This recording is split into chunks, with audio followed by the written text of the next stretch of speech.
Hi friends, welcome to our YouTube channel ఈ study Telugu. నేను మీ నరేష్. మనం గత క్లాస్లో జామెట్రీ రేఖాగణితానికి సంబంధించి మనం ఫండమెంటల్స్ నేర్చుకున్నామండి. కొన్ని ఏమంటే అసలు బిందువు అంటే ఏంటి, రేఖ అంటే ఏంటి, కిరణం అంటే ఏంటి, మరియు రేఖాఖండం అంటే ఏంటి, వీటి నుంచి మళ్ళీ రేఖలలో రకాలు చూసుకున్నాం. ఏంటి సమాంతర రేఖలు, అదేవిధంగా లంబ రేఖలు, అనుశక్త రేఖలు లేదా మిళిత రేఖలు, దాని తర్వాత తిర్యక రేఖ గురించి, దాని తర్వాత రెండు సమాంతర రేఖలను తిర్యక రేఖ ఖండిస్తే ఏ విధమైనటువంటి కోణాలు ఏర్పడతాయి, ఏకాంతర కోణాలు, ఏకబాహ్య కోణాలు, సహాంతర కోణాలు, సహబాహ్య కోణాలు, అదేవిధంగా అనురూప కోణాలు లేదా సంగత కోణాలు, వాటి గురించి గత క్లాస్లో నేర్చుకుందాం. మరి ఈ క్లాస్లో మనం ఈరోజు ఏమేమి నేర్చుకోబోతామంటే త్రిభుజానికి సంబంధించి మొత్తం నేర్చుకుంటామండి. ట్రయాంగిల్కి సంబంధించి టోటల్ మనం ఈరోజు క్లాస్లో నేర్చుకోవడం జరుగుతుంది. అసలు ట్రయాంగిల్ అంటే ఏంటి, ట్రయాంగిల్స్లో ఎన్ని టైప్స్ ఉన్నాయి, అంటే ఎన్ని రకాల ట్రయాంగిల్స్ ఉన్నాయి, భుజాల పరంగా ఏ విధంగా మరియు కోణాల పరంగా ఏ విధంగా ఉన్నాయి, అదేవిధంగా ట్రయాంగిల్ యొక్క వైశాల్యాన్ని కనుక్కోవడానికి సూత్రాలను కూడా మనం ఈరోజు నేర్చుకుందాం. ఇది చాలా ఇంపార్టెంట్ టాపిక్ అండి. ట్రయాంగిల్ గురించి మనకు తెలిస్తే మనకు ఎగ్జామ్లో మనకు ఎక్కువగా డిఎస్సికి ప్రిపేర్ అయ్యే వాళ్ళు కానివ్వండి, టెట్ వాళ్ళు కానివ్వండి, ఈ జామెట్రీ పార్ట్ అనేదే మనకు హార్డ్గా అనిపిస్తుంది.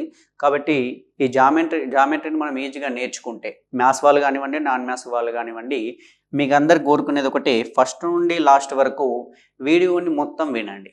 ఫస్ట్ నుండి లాస్ట్ వరకు స్కిప్ చేయకుండా మొత్తం వింటే మీకు మన త్రిభుజాలకు సంబంధించినటువంటి అంటే జామెట్రీ పరంగా త్రిభుజాల నుంచి ఏ రకమైనటువంటి ప్రశ్నలు వస్తున్నాయి, మనం ఏ విధంగా ప్రిపేర్ కావాలనేది మీకు చాలా క్లుప్తంగా చెప్పడం జరుగుతుందండి. నెక్స్ట్ చూసే వాళ్ళందరూ కూడా ఛానల్ని లైక్ చేయండి, మీ ఫ్రెండ్స్కి షేర్ చేయండి, కొత్త వాళ్ళు ఎవరైనా ఉంటే సబ్స్క్రైబ్ చేయండి. ఓకే ఫ్రెండ్స్, ఇప్పుడు మరి మన క్లాస్లోకి వెళ్దాం. మన క్లాస్లో లాస్ట్ క్లాస్లో మనం బహుభుజుల గురించి చెప్పుకోవడం జరిగింది, పాలిగన్స్ గురించి, బహుభుజులు అంటే ఏంటని. రైట్, త్రిభుజం అనేది కూడా ఒక బహుభుజేనండి. త్రిభుజం అనేది కూడా ఒక బహుభుజే కాబట్టి జస్ట్ బ్రీఫ్గా ఇంకోసారి చెప్తా. మరి బహుభుజులు అంటే ఏమంటే కనీసం మూడు లేదా అంతకంటే ఎక్కువ కూడా ఉండొచ్చు, కనీసం 3 రేఖాఖండాలతో ఏర్పడినటువంటి సరళ సంవృత పటాన్ని బహుభుజ అంటారండి. అంటే ఒక బహుభుజ ఏర్పడాలంటే కనీసం 3 రేఖాఖండాలు ఉండాలి. కనీసం 3 రేఖాఖండాలతో ఏర్పడిన సరళ సంవృత పటం, కనీసం 3 రేఖాఖండాలతో ఏర్పడిన సరళ సంవృత పటం అన్నారు. ఇక్కడ ఉన్నటువంటి టర్మినాలజీ అర్థం చేసుకోండి. సరళ అంటున్నాం, సంవృత అంటున్నాం, మరేంటి ఆల్రెడీ గత క్లాస్లో చెప్పినాం. రైట్, చూద్దాం. అంటే ఒక బహుభుజ ఏర్పడాలంటే కనీసం 3 రేఖాఖండాలు ఉండాలి. మరి 2 ఉంటే బహుభుజ ఏర్పడదు సార్, ఏర్పడదు. మనం 2 ఇలాంటి భుజాల్ని తీసుకున్నామంటే, 2 ఇలాంటి భుజాల్ని తీసుకుంటే ఈ రేఖాఖండాలు ఒక దగ్గర కలిస్తే ఇట్లా కానీ మనకు సరళ సంవృతం కావండి. సరళ సంవృతం అంటే ఏంటి, సంవృతం అంటే ఏంటి, మనం లాస్ట్ క్లాస్లో చెప్పుకున్నాం సంవృత వక్రాలు, వివృత వక్రాలని. సంవృత వక్రం అంటే ఏ వక్రమైతే తనని తానే ఖండించుకుంటుందో ఆ వక్రాన్ని సంవృత వక్రం అంటారు. ఒకవేళ ఏ వక్రమైతే తనని తాను ఖండించుకోదో, తనని తాను మళ్ళీ ఖండించుకోదు, దాన్ని వివృత వక్రం అంటారు. ఈ సంవృత వక్రం తనని తాను ఖండించుకున్న తర్వాత ఇది దాటి వెళ్ళింది, ఇది దాటి వెళ్ళలేదు. ఎక్కడైతే తనని తాను ఖండించుకొని దాటి వెళ్ళకపోతే దాన్ని సరళ సంవృత వక్రం అంటారు. ఇట్లాంటి పటాలను సరళ సంవృత పటాలు అంటారు. ఒకవేళ దాటి వెళ్ళితే అవి సరళ సంవృత పటాలు కావు. అందుకే మనం ఏమంటున్నాం, కనీసం 3 రేఖాఖండాలతో ఏర్పడిన సరళ సంవృత పటాలను బహుభుజులు అంటారండి. అంటే కనీసం 3 రేఖాఖండాలు. అందుకే ఇప్పుడు చూడండి, 2 రేఖాఖండాలే ఉంటే మరి ఇది సంవృత పటం అవుతుందా? కాదు. ఎందుకంటే 2 రేఖాఖండాలని అవి 2 అంటే ఖండించుకునేటట్టు దాటి వెళ్ళకపోయేటట్టు మనం దాన్ని గీయలేం. 2 రేఖాఖండాలతో ఆ పటాలని మనం గీయలేం. కాబట్టి అందుకేమంటున్నాం, కనీసం 3 రేఖాఖండాలతో ఏర్పడే సరళ సంవృత పటాలని మనం బహుభుజులు అన్నాం. మరి బహుభుజులలో 2 రకాల బహుభుజులు ఉంటాయి, కుంభాకార బహుభుజులు ఉంటాయి, పుటాకార బహుభుజులు ఉంటాయి. కుంభాకార బహుభుజులు మరియు పుటాకార బహుభుజులు. రైట్. మరి కుంభాకార బహుభుజి అంటే ఏంటి? కుంభాకార బహుభుజి అంటే దీన్ని కాన్వెక్స్ పాలిగన్స్ అంటారు. కాన్వెక్స్ పాలిగన్స్, ఇది కాన్కేవ్, ఇవి కాన్కేవ్ పాలిగన్స్ అండి. రైట్. మరి కుంభాకార బహుభుజి అంటే ఏ బహుభుజిలోని అంతరకోణం అనేది, ఏ బహుభుజిలోని అంతరకోణాలు అనేటివి 180 డిగ్రీల కంటే తక్కువగా ఉంటుందో, అంటే ఏ అంతరకోణం తీసుకున్నా, ఒక బహుభుజిలోని ఏ అంతరకోణం తీసుకున్నా అది లెస్ దెన్ 180 డిగ్రీస్ ఉంటాయి, 180 డిగ్రీల కంటే తక్కువగా ఉంటాయి. అంటే దీంట్లో ఏర్పడేటటువంటి అంతరకోణం అంటే లోపల ఏర్పడేటి, బాహ్య కోణాలు అంటే బయట ఏర్పడేటి. ఈ అంతరంగా ఏర్పడేటటువంటి కోణాలు ఏ కోణం అన్నా కానీ, ఇప్పుడు ఇది 5 భుజాలు ఉన్నాయి కాబట్టి 5 అంతర కోణాలు ఏర్పడ్డాయి. మరి అంతరంగా ఏర్పడేటటువంటి కోణాల్లో ఏ కోణం కూడా 180 డిగ్రీల కంటే తక్కువనే ఉంటాయి. అంటే ప్రతి కోణం కూడా 180 డిగ్రీల కంటే తక్కువ ఎంత ఉండొచ్చు అండి, తక్కువగా 1 డిగ్రీ నుంచి 179 వరకు కూడా ఉండొచ్చు. అట్లా ఏది ఉన్నా కానీ ఆ రకమైనటువంటి బహుభుజిని కుంభాకార బహుభుజి అంటారు. ఒకవేళ కనీసం ఒక్క కోణం అన్నా, కనీసం ఒక అంతర కోణమైన, కనీసం ఒక్క అంతర కోణమైన 180 డిగ్రీల కంటే ఎక్కువగా ఉంటే, 180 డిగ్రీల కంటే ఎక్కువగా ఉంటే ఆ రకమైనటువంటి బహుభుజిని పుటాకార బహుభుజి అంటారు. ఆ రకమైనటువంటి బహుభుజిని పుటాకార బహుభుజి అంటారు. ఇప్పుడు ఇక్కడ చూడండి, ఇక్కడ ఏర్పడేటటువంటి కోణం ఇక్కడ నుండి ఇక్కడి వరకు ఏర్పడింది. అంటే ఇదేంటి, ఇది ఒకవేళ పూర్తిగా ఇట్లా ఏర్పడితే మనకు ఆల్రెడీ తెలుసు 360 డిగ్రీస్ ఉంటుంది. దీన్ని అబ్జర్వ్ చేయండి, 360 డిగ్రీస్ కంటే కొద్ది తక్కువ ఉంది. అంటే ఒకవేళ ఇది 180 డిగ్రీస్ కంటే తక్కువ ఉందా లేదా ఎట్లా పోల్చుకుంటాం, దీన్ని ఆఫ్ చేసేసినాం అనుకోండి, ఆఫ్ చేస్తే అది ఇటు 180 పైన 180, ఇదేమైంది ఆఫ్ కంటే ఎక్కువ ఉంది. మనకు చూస్తేనే అర్థమవుతుంది, ఇక్కడ ఏర్పడేటటువంటి అంతరకోణం అనేది 180 డిగ్రీల కంటే ఎక్కువ ఉంది. కనీసం ఒక్క అంతర కోణం అన్న 180 డిగ్రీల కంటే ఎక్కువగా ఉంటే ఇటువంటి దాన్ని పుటాకార బహుభుజి అంటారు. ఇటువంటి దాన్ని పుటాకార బహుభుజి అంటారు. ఒకవేళ నువ్వు దీని అంతరంలో ఏవైనా బిందువుల్ని తీసుకున్నావు అనుకోండి, కుంభాకార బహుభుజిలో ఏవైనా బిందువుల్ని తీసుకొని ఏ బిందువునైనా ఇంకో బిందువుతోటి కలిపితే మనకు ఏర్పడేటటువంటి రేఖాఖండాలు అనేటివి ఈ కుంభాకార బహుభుజి లోపలనే ఏర్పడుతున్నాయండి. ఫర్ సపోజ్ ఇక్కడ బిందువుల్ని తీసుకున్నా, ఇక్కడ ఒకటి, ఇక్కడ ఒకటి, ఇక్కడ ఒకటి. ఇక్కడ చూడండి, ఇక్కడ రేఖాఖండాన్ని కలిపితే మనకు అంతరంలోనే ఏర్పడతలేదండి. ఈ రేఖాఖండం అనేది ఈ బహుభుజి లోపలనే లేదు, ఇక్కడ నుండి బయటకు వచ్చేసింది. కాబట్టి ఇటువంటి బహుభుజుల్ని పుటాకార బహుభుజులు అంటారు. ఇటువంటి వాటిని కుంభాకార బహుభుజులు అంటారు.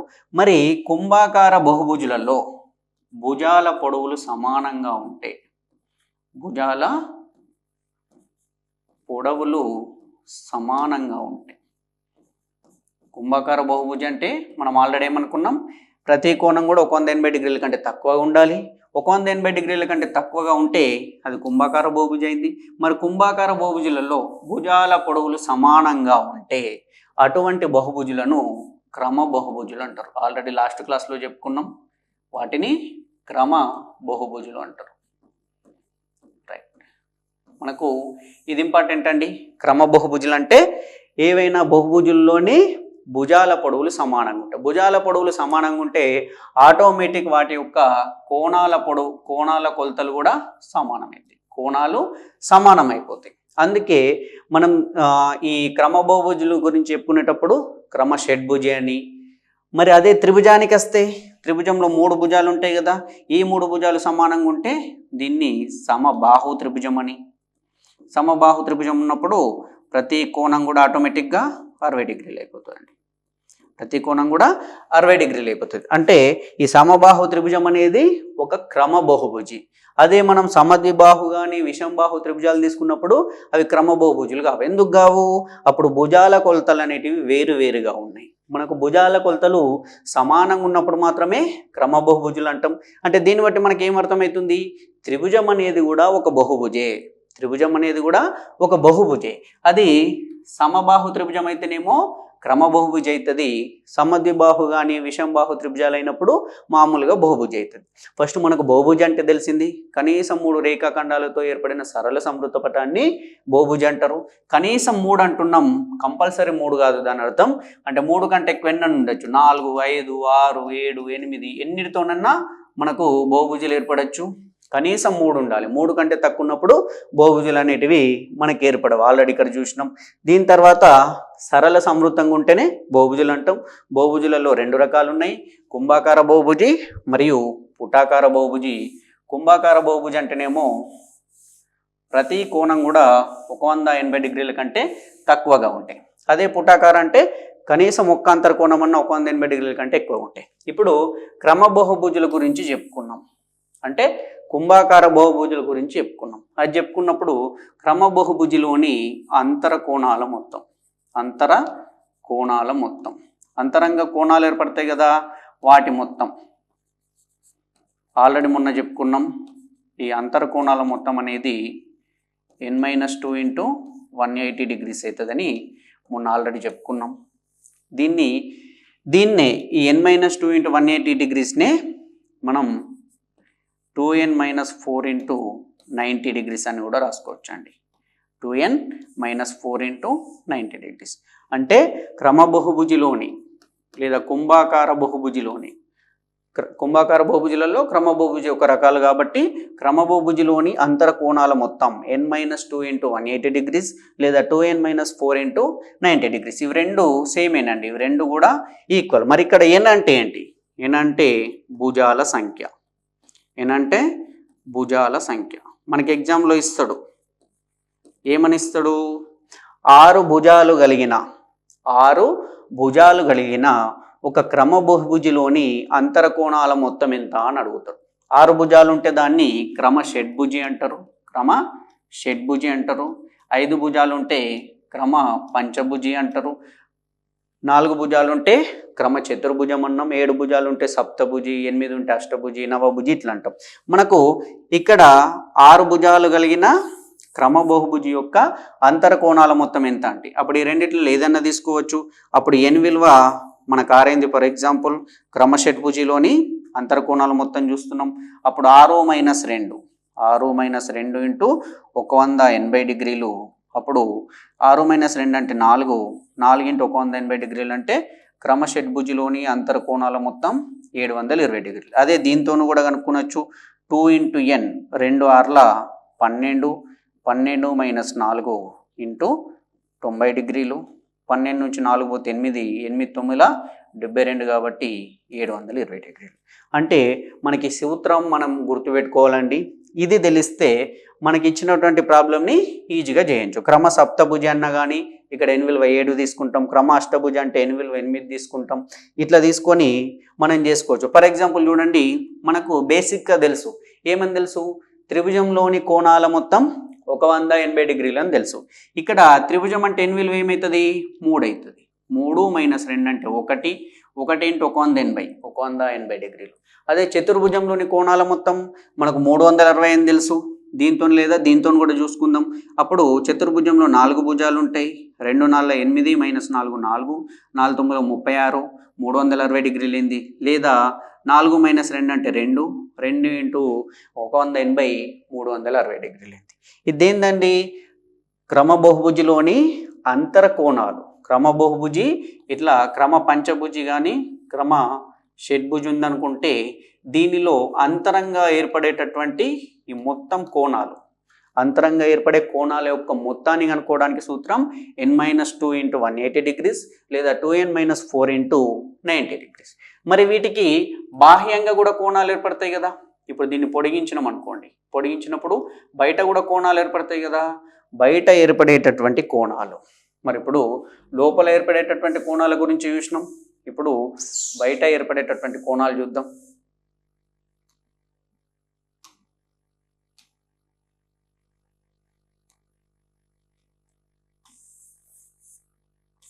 రైట్, మనకు క్రమ బహుభుజిలోని బాహ్య కోణాల మొత్తం, క్రమ బహుభుజిలోని మనకు అంతర కోణాల మొత్తం అయిపోయింది.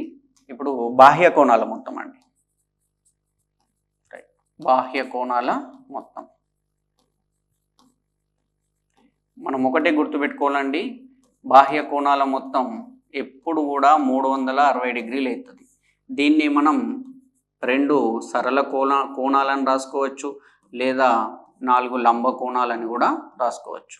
మనకి ఎగ్జామ్లో ఇవ్వచ్చు. ఎగ్జామ్లో ఏమని ఇవ్వచ్చు? ఒక బహుభుజిలోని బాహ్య కోణాల మొత్తం. ఆప్షన్లలో 360 కనిపించకపోవచ్చు, 2 సరళ కోణాలను రావచ్చు, లేదా 4 లంబ కోణాలు రావచ్చు. ఇప్పుడు అంతర్కోణాల మొత్తానికి బాహ్య కోణాల మొత్తానికి మనకు తెలిసింది. మరి ఏదైనా మనకి ఎగ్జామ్లో ఈ అంతర్కోణాల మొత్తం విలువిచ్చి ఎన్ని భుజాలు ఉన్నాయని మనకు అడిగిండు అనుకోండి. అంతర్కోణాల మొత్తం విలువిచ్చి ఎన్ని భుజాలు ఉన్నాయని అడిగితే ఒక్కొక్క అంతర్కోణం విలువెంత అని అడిగితే, ఒక్కొక్క అంతర్కోణం విలువెంత అని అడిగితే, లేదా భుజాల సంఖ్య అడిగినప్పుడు ఫస్ట్ ఒక్కొక్క అంతర్కోణం విలువ కావాలంటే మనకు మొత్తం అంతర్కోణాల మొత్తం n-2 ఇంటూ 180 డిగ్రీస్, లేదా 2n-4 ఇంటూ 90 డిగ్రీస్. ఇప్పుడు మనకేం అడిగిండు? ఒక్కొక్క అంతర్కోణం ఎన్ని డిగ్రీలు, x డిగ్రీస్ అనుకుంటే మనం అంతర్కోణాల మొత్తాన్ని n తోటి భాగిస్తే, భుజాల సంఖ్యతోటి భాగిస్తే, ఎందుకు భుజాల సంఖ్యతో భాగిస్తున్నాం? మనకు ఒక్కొక్క భుజం దగ్గర ఒక్కొక్క అంతర్కోణం ఏర్పడుతుంది కదా. కాబట్టి ఇవన్నిట్ల మొత్తమే ఇంత అయినప్పుడు ఈ భుజాల సంఖ్యతో భాగిస్తే ఒక్కో దాని దగ్గర ఎంత అంతర్కోణం ఏర్పడిందో మనకు తెలుస్తుంది. కాబట్టి ఒక్కొక్క అంతర్కోణము n-2 ఇంటూ 180/n, లేదా 2n-4 ఇంటూ 90/n. ఇది కూడా ఇంపార్టెంట్ అండి. ఒక్కొక్క అంతర్కోణం విలువ ఎంత అని అడుగుతాడు. అంతర్కోణాల మొత్తం ఇంత అని ఇచ్చి, అది షడ్భుజో సప్తభుజో అని ఇచ్చి ఒక్కొక్క అంతర్కోణం విలువ ఎంత అన్నప్పుడు దాన్ని మొత్తం విలువని ఆ భుజాల సంఖ్యతోటి భాగిస్తే మనకు వస్తుంది. లేదా దేని విలువ? x విలువ కదా, ఒక్కొక్క అంతర్కోణం విలువ కదా. లేదా ఒక్కొక్క అంతర్కోణం విలువిచ్చి మొత్తం విలువిచ్చినప్పుడు భుజాల సంఖ్య ఎంత అని అడిగితే ఈ n ఇటు తీసుకొస్తే ఏమవుతుందండి? ఈ n ఇక్కడికి వస్తే n = x ఇక్కడికి వచ్చేస్తుంది. అంటే ఏమన్నట్టు? భుజాల సంఖ్య కావాలంటే n = 2n-4 into 90 degrees divided by x. అంతర్కోణాల మొత్తాన్ని ఒక్కొక్క అంతర్కోణం విలువతోటి భాగిస్తే మనకు ఎన్ని భుజాలు ఉన్నాయో తెలుస్తుంది. లేదా దీన్ని ఏమని రాయొచ్చు? n మనం దాని ప్రకారం రాయాలంటే n-2 into 180 divided by x degrees. అంటే ఒక్కొక్క అంతర్కోణం ఎంత ఇస్తే అంత. అదే బాహ్య కోణాల మొత్తం మనం 360 డిగ్రీలు అనుకున్నాము. మరి ఒక్కొక్క బాహ్య కోణం తెలవాలంటే డైరెక్ట్ 360 డిగ్రీలు డివైడెడ్ బై n భుజాల సంఖ్యతో చేస్తే ఒక్కొక్క బాహ్య కోణం విలువ వస్తుంది. ఒక్కొక్క బాహ్య కోణం విలువ 360 డిగ్రీస్ బై n. మనం ఇక్కడ గుర్తుపెట్టుకోవాల్సిన ఇవ్వండి, ఇది కానీ ఇది. మరి ఒక్కొక్క అంతర్కోణం అంటే ఇది కానీ ఇది. బాహ్య కోణాల మొత్తం ఇది. ఒక్కో బాహ్య కోణం విలువ 360/n. లేదా ఒక్కొక్క బాహ్య కోణం విలువ ఇచ్చి ఆ భుజాల సంఖ్య అడిగినప్పుడు ఇప్పుడు x = 360/n రాసినాం. అప్పుడు n = 360/x డిగ్రీస్. అంటే ఏమన్నట్టు? ఎన్ని భుజాలు ఉన్నాయి, మనం బాహ్యంగా బాహ్య కోణాల మొత్తంతో కూడా ఎన్ని భుజాలు ఉన్నాయో కనుక్కోవచ్చు. ఇక్కడ మనం ఇంకా గుర్తుపెట్టుకోవాల్సింది, బహుభుజి ఏదైనప్పటికీ, ఏ రకమైన బహుభుజి అయినా, త్రిభుజమైనా, చతుర్భుజమైనా, పంచభుజైనా, అష్టభుజైనా, సప్తభుజైనా, ఏదైనా బాహ్య కోణాల మొత్తం అనేది ఎప్పుడు కూడా 360 డిగ్రీలే ఉంటుందండి. అంతర్కోణాల మొత్తం అనేది పెరుగుతుంది, కానీ బాహ్య కోణాల మొత్తం ఎప్పుడు కూడా 360 డిగ్రీలే ఉంటుంది. అది నువ్వు ఏది తీసుకున్నా, ఏ రకమైన బహుభుజి తీసుకున్నా దాని యొక్క బాహ్య కోణాల మొత్తం 360 డిగ్రీలే. ఇది చాలా ఇంపార్టెంట్ అండి. అంతర్కోణాలు పెరుగుతున్నాయి, మరి బాహ్య కోణం ఎందుకు పెరగట్లేదు సార్? బాహ్య కోణం ఎప్పుడు 360 డిగ్రీలు ఎందుకు అవుతుంది?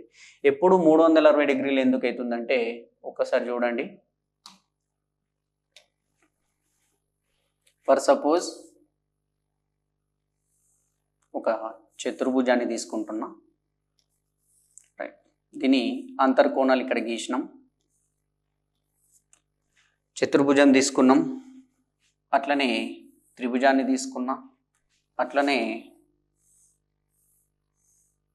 ఒక పంచభుజం తీసుకున్నాం. తీసుకొని బాహ్య కోణాలు అంటున్నాం. ఇవి అంతర కోణాలు. బాహ్య కోణం అంటే దీన్ని పొడిగిస్తే బయట ఏర్పడే కోణం, ఇది కూడా బయట ఏర్పడే కోణం, ఇటు కూడా బయట ఏర్పడే కోణం, ఇటు కూడా బయట ఏర్పడే కోణం. అట్లనే ఇక్కడ కూడా 3 కోణాలు ఉన్నాయంటే బయట ఏర్పడే కోణం, ఇటు బయట ఏర్పడేది, ఇటు కూడా బయట ఏర్పడేది. 5 భుజాలు ఉన్నప్పుడు కూడా పొడిగిస్తే ఇటు బయట ఏర్పడుతుంది, దీన్ని పొడిగిస్తే ఇక్కడ, మళ్ళీ ఇక్కడ, రైట్, ఇట్లా కూడా బాహ్యంగా కోణాలు ఏర్పడతాయండి. రైట్, ఒకసారి దీన్ని అబ్జర్వ్ చేయండి. ఒకసారి ఈ పార్ట్ని గనక లేదా ఈ పార్ట్ని గనక వీటిని గనక అబ్జర్వ్ చేస్తే మనకి ఇట్లా ఉండి ఒక కోణం ఇట్లుండి ఇంకో కోణం ఇట్లుంటుందండి. అంటే ఇట్లా మధ్యలో రేఖ వచ్చి ఒక కోణం ఇలా ఉండి ఇంకోటి ఇట్లుంటుంది. అంటే ఇట్లా ఒక కోణం, ఇట్లా ఒక కోణం. మనం ఆల్రెడీ గత క్లాస్లో చెప్పుకున్నాం. ఉమ్మడి శీర్షం కలిగి ఉమ్మడి భుజానికి ఇరువైపులా ఉన్నటువంటి కోణాలను ఆసన్న కోణాలు అనుకున్నాం. అంటే పక్క పక్కన ఉండేటటువంటి కోణం. ఏ 2 ఆసన్న కోణాల మొత్తం 180 డిగ్రీలు అవుతుందో వాటిని రేఖీయ ద్వయం అని చెప్పుకున్నాం. అంటే ఒకసారి ఆలోచించండి. ఇప్పుడు ఈ రేఖల్ని వీటిని తీసుకున్నా ఇవన్నీ కూడా సరళ రేఖల్లాగా ఉన్నాయండి. మరి సరళ రేఖల మీద ఏర్పడేటటువంటి కోణము సరళ కోణము 180 డిగ్రీలు. సరళ రేఖలాగా ఇక్కడ అబ్జర్వ్ చేయండి. ఇది సరళ రేఖలాగానే ఉంది, ఇటు సరళ రేఖలాగా ఉంటుంది, ఇట్లా కూడా. ఇప్పుడు ఇది ఈ పార్ట్ తీసుకున్న సరళ రేఖని, ఇది తీసుకున్న చతుర్భుజం, ఏది తీసుకున్నా. ఇప్పుడు చతుర్భుజానికి వస్తే మనం చతుర్భుజానికి కానీ త్రిభుజానికి దేనికి వెళ్ళిన కానీ చతుర్భుజానికి వస్తే ఫర్ సపోజ్ ఇక్కడ 80 డిగ్రీస్ ఉందనుకోండి, అప్పుడు ఇది కంపల్సరీ 100 డిగ్రీస్ అవుతుంది. ఎందుకైతుంది? అవి రెండింటిని కలిపితే 180 కావాలి కాబట్టి. చతుర్భుజంలో ఇది 8 ఉంది, ఇది 70 ఉందనుకోండి, అప్పుడు ఇది కంపల్సరీ 110 డిగ్రీస్ అవుతుంది. అట్లనే మిగిలిన వాటితో కూడా అట్లయితే అప్పుడు ఏమవుతుంది? చతుర్భుజానికి కానీ త్రిభుజానికి కానీ వీటికి కానీ ఇది కంపల్సరీ 180 దాటి ఎక్కువ అయ్యేటటువంటి అవకాశం లేదు. అప్పుడు చతుర్భుజం యొక్క కొలతలు తీసుకున్నప్పుడు అంతర కోణాల మొత్తం మనకు కంపల్సరీగా 360 డిగ్రీలు కావాలి. ఇప్పుడు 70 + 80 150 వెళ్ళిపోయింది. 150 వెళ్ళిపోతే ఇంకా 210 డిగ్రీలు మనకి ఇటు కావాలి. ఇది ఒకటి 110, ఇది 100 అనుకున్నప్పుడు లోపల అంతర కోణాలు మొత్తం ఆల్రెడీ 360 అయింది. మరి బాహ్య కోణాలు 360 ఎందుకు ఉంటున్నాయి సార్? ఇక్కడ చూడండి, ఇది 100 ఉన్నప్పుడు ఇది 80, ఇది 110 ఉన్నప్పుడు ఇది 70. ఇప్పుడు బాహ్య కోణాలు 100 డిగ్రీస్ ఒకటి, 110 డిగ్రీస్, 80, 70 ఇవన్నీ కలపండి. 100, 110, 80, 70 కలిపితే 360 డిగ్రీసే వస్తాయండి. అదేవిధంగా నువ్వు పంచభుజి తీసుకున్నా కానీ అంతర కోణాలు పంచభుజిలో అంతర కోణాల మొత్తం అనేది ఎక్కువగా ఉంటుంది చతుర్భుజంతో పోల్చుకుంటే. కానీ బాహ్య కోణాలు అనేటివి మనం ఎన్ని రకాలుగా చేసినా కానీ 360 డిగ్రీస్ని దాటవండి. ఎందుకు దాటవంటే అక్కడ ఏర్పడేటటువంటి కోణము సరళ కోణం ఏర్పడుతుంది. సరళ కోణానికి రేఖీయ ద్వయం ఏర్పడుతుంది. ఎందుకు ఏర్పడుతుంది? ఒక అంతరంగా ఉండేటటువంటి కోణము, బాహ్యంగా ఉండేటటువంటి కోణము రెండు కూడా ఆసన్న కోణాలు అవుతున్నాయి. ఆసన్న కోణాలు 180 డిగ్రీస్ ఏర్పడుతున్నాయి. 180 డిగ్రీస్ ఏర్పడుతుంది కాబట్టి లోపల కోణం బయట కోణము రెండింటితో కలుపుకున్నప్పుడు బయటది ఎక్కువన్నా తక్కువన్నాయి, లోపలిది సమానమైనప్పుడు అంటే కంపల్సరీ లోపల 360 డిగ్రీస్ రావాలన్నప్పుడు ఈ బాహ్య కోణం అనేది కూడా 360 డిగ్రీస్ వస్తుంది. చతుర్భుజంని తీసుకుంటే, త్రిభుజంని తీసుకుంటే అంతర కోణాలు 180 డిగ్రీస్ రావాలి కాబట్టి బాహ్య కోణాలు మళ్ళీ 360 వస్తాయి. అదే క్రమ పంచభుజి తీసుకున్నాం అనుకోండి, పంచభుజిలో మనకు కోణాల కొలతలు ఏమవుతుంది? పంచభుజి తీసుకుంటే n-2 × 180 డిగ్రీస్ కదా. ఇక్కడ n = 5, 3 × 180, 18 × 54. ఈ 540 డిగ్రీస్ రావాలంటే బయట ఆటోమేటికల్లీ మళ్ళీ 360 డిగ్రీస్ వస్తుంది. ఇట్లా క్రమ బహుభుజులు ఏది తీసుకున్నా కానీ లేదా బహుభుజులు ఏది తీసుకున్నా బాహ్య కోణాల మొత్తం కంపల్సరీ 360 డిగ్రీసే ఉంటుంది. ఇది ఇంపార్టెంట్ అండి. అంతర కోణాల మొత్తం అండి ఏ విధంగా ఉండొచ్చు, కానీ బాహ్య కోణాల మొత్తం అనేది కంపల్సరీ 360 డిగ్రీలే ఉంటుంది. ఇంతసేపు ఎందుకు చెప్పడం అంటే నాన్ మ్యాథ్స్ వాళ్ళు ఉంటారు, వాళ్ళకు రేఖాగణితం అనేది చాలా రోజులు ముందు విని ఉంటారు, కొత్తగా అనిపిస్తుంది. కాబట్టి ఫస్ట్ ఈ కాన్సెప్ట్లు అర్థం కానిది మనం ప్రశ్న చేసేటప్పుడు సొల్యూషన్ అనేది మనకు రాదండి. ఏమంటే ఇట్లా ఏమన్నా బొమ్మలు ఇచ్చేసి ఆన్సర్లు రావాలి అని ఎగ్జామ్లో వచ్చింది అనుకోండి, ఈ బొమ్మ చూడగానే ఫస్ట్ మన మైండ్ పనిచేయదు. నాన్ మ్యాథ్స్ వాళ్ళకి ఏమైపోతుంది, దీన్ని చూడగానే ఇదేదో ఉంది, కొత్తగా ఉంది, నాకు తెలియని సబ్జెక్ట్ అని అనిపిస్తుంది. తెలియనిది ఏముండదండి. మనం చిన్న విషయం గుర్తుపెట్టుకోవాలి. ఇక్కడ సరళ కోణం లేదా రేఖీయ ద్వయం గత క్లాస్లో చెప్పుకున్నాం. బాహ్య కోణాల మొత్తం అనేది ఎప్పుడు కూడా 360 డిగ్రీసే ఉంటుంది. దీన్ని గుర్తుపెట్టుకుంటే సరిపోతుందండి. రైట్. ఇప్పుడు నెక్స్ట్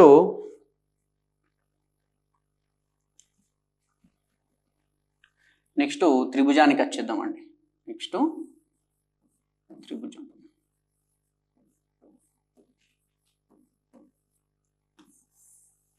ట్రయాంగిల్, రైట్. ఈ త్రిభుజం చెప్పే ముందు ఆల్రెడీ ఒకసారి ఒక మోడల్ పేపర్ చెప్పినప్పుడు నేను ఆల్రెడీ చెప్పడం జరిగింది. అయినా కానీ చూడండి, మనకు కొన్ని కోణాలు ఉంటాయండి. కొన్ని కోణాలని మనకి ఎగ్జామినర్ ఎట్లా ఇచ్చిండంటే ఒకసారి 67.5 డిగ్రీలు, 40 డిగ్రీలు, 30 డిగ్రీలు మరియు 22.5 డిగ్రీలు. ఈ 4 ఆప్షన్లు ఇచ్చేసి కింది వాటిలో కేవలం స్కేలు మరియు వృత్తలేఖినితో మాత్రమే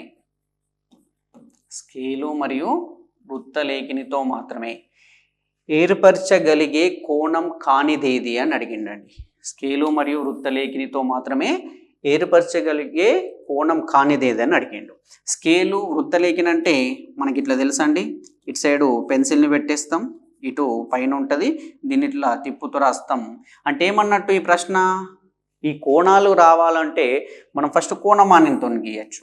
కోణమాన్యం అనేది ఇట్లుంటుంది 180 డిగ్రీస్కి. ఇట్లా 1 డిగ్రీ నుంచి 2 డిగ్రీలు, ఇట్లా ఇక్కడికి 90 డిగ్రీలు, మళ్ళీ ఇట్లా మనకు దీన్ని ప్రొట్రాక్టర్ అంటారండి. దీన్ని కంపాస్ అంటారు, మనం తెలుగులో అయితే వృత్తలేఖిని అంటాం. ఇది స్కేల్ అండి. ఇది స్కేల్. ఇట్లా మనకు 15 వరకు కానీ 30 వరకు ఉంటుంది. మనకి ఎగ్జామ్లో అడిగింది ఏంటి, కేవలం స్కేలు మరియు కంపాస్లను మాత్రమే ఉపయోగిస్తూ గీయలేని కోణం ఏది అని అడిగిండు.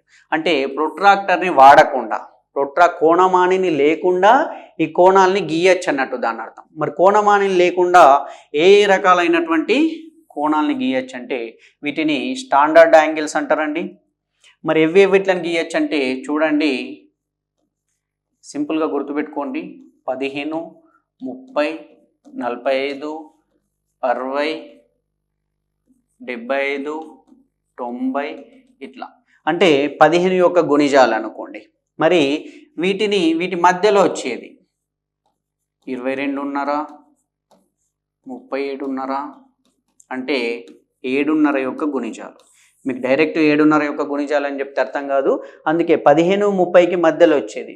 15, 30కి మధ్యలో 15 డిఫరెన్స్లు ఉంటాయి. 7.5కి ఒకటి, 7.5కి ఒకటి, ఇట్లా. అంటే ఏమన్నట్టు దాని అర్థము, ఫస్ట్ 7.5ది గీయచ్చు, 7.5లో 7.5 కలిపితే 15ది గీయచ్చు, 15లో 7.5, 22.5ది గీయచ్చు, 22.5లో 7.5, 30 డిగ్రీలది గీయచ్చు. ఇట్లా 37.5, 45, మళ్ళీ 62.5, మన 45 తర్వాత 7, 52.5, మళ్ళీ 60, ఇట్లా 7.5 అని కలుపుతూ పోతే వచ్చేటి అన్ని గీయచ్చు అండి. మనకి ఇక్కడ ఇచ్చినటువంటి ఆప్షన్లలో 67.5 గీయచ్చు, 30ని గీయచ్చు, 22.5ని గీయచ్చు, ఈ 40ని గీయలేమండి. ఇది ఆల్రెడీ మనకి ఎగ్జామ్లో వచ్చింది. కింది వాటిలో స్కేలు మరియు వృత్తలేఖిని మాత్రమే ఉపయోగించి గీయలేనటువంటి కోణం ఏది? కంపాసు అంటే ప్రొట్రాక్టర్ కాకుండా కేవలం ఇవి రెండింటిని యూజ్ చేసి గీయలేని కోణం 40 డిగ్రీల కోణాన్ని మనం గీయాలి. 40ని కానీ 20ని కానీ తర్వాత ఏది 35 కానివ్వండి. ఈ 7.5ని గుర్తుపెట్టుకోండి, లేదా 15 ఎక్కం గుర్తుపెట్టుకొని 15కి దాని తర్వాత వచ్చేదానికి మధ్యలోది గీయచ్చు, 30కి 45కి మధ్యలో వచ్చేది గీయచ్చు, 45కి 60కి మధ్యలో వచ్చేది గీయచ్చు. 45కి 60కి మధ్యలో అంటే 45 + 7 52.5 కూడా మనం గీయచ్చు అండి. ఇట్లా ఇవి గుర్తుపెట్టుకోండి. ఎగ్జామినర్ ఎక్కడైతే మనం స్కిప్ చేస్తామో, ఎక్కడైతే వదిలేస్తామో అదే మనకి ఎగ్జామ్ ఇచ్చేటటువంటి అవకాశం ఉంటుంది. కాబట్టి ఈరోజు మీరు నేర్చుకునేంత మట్టుకు రేఖాగణితాన్ని పూర్తిగా నేర్చుకోండి. మళ్ళీ దీని మీద ఎలాంటి డౌట్స్ ఉండొద్దండి. అంటే ఏమన్నట్టు స్కేలు కంపాస్తో మాత్రమే గీయగలిగేటటువంటి కోణాలు ఇవన్నీ. ఇంకా సో ఆన్ అండి. నెక్స్ట్ 105, 120, 135, 150 వాటి మధ్యలో వచ్చేటి అన్నీ కూడా మనం గీయచ్చు. ఓకే, ఇప్పుడు మనం త్రిభుజాల్లోకి వెళ్ళిపోదాం. ఫస్ట్ త్రిభుజం అంటే డెఫినేషన్ చూద్దామండి. త్రిభుజం అంటే 3 రేఖాఖండాలతో ఏర్పడే సరళ సంవృత పటం అండి. 3 రేఖాఖండాలతో ఏర్పడే సరళ సంవృత పటం.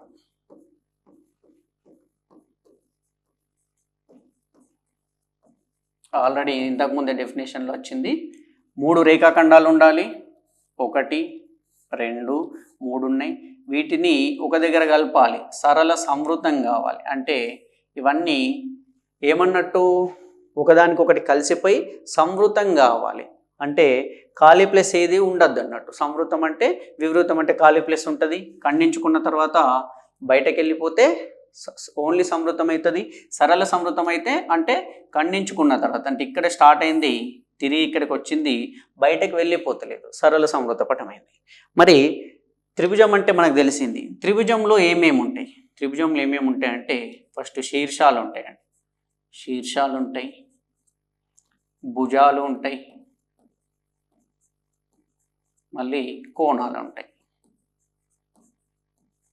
శీర్షాలని వర్టిసెస్ అంటారు, భుజాల్ని సైడ్స్ అంటారు, కోణాలని యాంగిల్స్ అంటారు. మరి ఎన్ని శీర్షాలు ఉంటాయి? ఇక్కడ శీర్షం అంటే ఫస్ట్ తెలవాలి. శీర్షం అంటే 2 భుజాలు ఎక్కడైతే కలుస్తాయో, 2 లేదా అంతకంటే ఎక్కువ భుజాలు కూడా, మనం మిగతా రేఖలలో ఎక్కువ భుజాలు కూడా కలుస్తాయి, ఎక్కువ రేఖలు కూడా వచ్చి కలుస్తాయి. ఎక్కడైతే కలుస్తున్నాయో కనీసం 2 భుజాలు ఒక దగ్గర కలిస్తే ఈ కలిసినటువంటి భాగాన్ని దీన్ని శీర్షం అంటారండి. మరి త్రిభుజంలో ఎన్ని శీర్షాలు ఉన్నాయి? 1, 2, 3. కాబట్టి త్రిభుజంలోని శీర్షాల సంఖ్య 3. భుజాలంటే ఏమంటారండి? ఇవి సైడ్స్. ఒక భుజం, రెండో భుజం, 3 భుజాలు. భుజాలు కూడా 3 ఉన్నాయి. కోణాలంటే కోణం అనేది ఎక్కడ ఏర్పడుతుంది? కోణం అనేది 2 రేఖాఖండాలు ఒక ఉమ్మడి బిందువు వద్ద, ఒక ఉమ్మడి శీర్షం వద్ద కలిస్తే అక్కడ ఏర్పడేదే కోణం. లేదా 2 సరళ రేఖలు ఒక బిందువు వద్ద కలిస్తే అక్కడ ఏర్పడేదే కోణం. అంటే ఇక్కడ ఏర్పడేది కోణం అండి. కోణాలలో రకాలు మనం మొన్ననే చెప్పుకున్నాం. ఇది θ1, θ2, θ3 వేరు కోణాలు ఏర్పడతాయి. కోణాలు కూడా ఎన్ని ఏర్పడతాయి? త్రిభుజంలో 3 కోణాలు ఉంటాయి. ఫస్ట్ మనకి ఇది తెలవాలి. త్రిభుజం అంటే ఏంటి, త్రిభుజంలో ఏమేమి ఉన్నాయి, త్రిభుజంలో ఉన్నటువంటి అన్నీ కూడా మనకు తెలిసిపోయింది. ఇప్పుడు నెక్స్ట్ త్రిభుజం గురించి తెలిసిన తర్వాత